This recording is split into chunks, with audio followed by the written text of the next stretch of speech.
काल अळूची पानं आणली होती ना, त्याचेच देठ मी साईडला काढून ठेवले होते आणि ह्याच्या देठाची मी भाजी बनवली होती. दरवेळेला काय करतो, ह्याचे देठ आम्ही साईडला काढून घेतले का ते डाळीमध्ये किंवा वरणामध्ये फोडणी देताना छान लागतात अळूचे देठ. पण यावेळेला म्हटलं चला सुकी भाजी बनवूयात.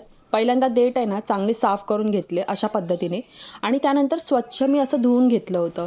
रात्री मस्तपैकी याची भाजी बनवली होती. थोडंसं मोहरीची फोडणी दिली, हिंग टाकलं आणि देठ टाकून पहिल्यांदा छान असं परतवून घेतले होते. त्यानंतर आहे ना मी थोडेसे बटाटे कांदे कापून ठेवले होते, ते सुद्धा मी वरतून असे धुवून टाकले होते आणि पुन्हा सर्व छान असं परतवून घेतलं तेलामध्ये. चवीनुसार मीठ, हळद एवढंच काय ते साहित्य टाकलं आणि नंतर सगळ्यात शेवटी आहे ना थोडंसं धनेपूड टाकलं होतं. ते सर्व पुन्हा सर्व छान असं एकजीव करून घेतलं की आपली इथे भाजी तयार झाली होती आणि चवीला सुद्धा खूप छान झाली होती. अगदी साधी सोपी भाजी. तुम्हाला पण आहे ना रेसिपी नक्की आवडली तर मला नक्की सांगा कमेंटमध्ये. बाकी आपल्या व्हिडिओला लाईक करायला विसरू नका.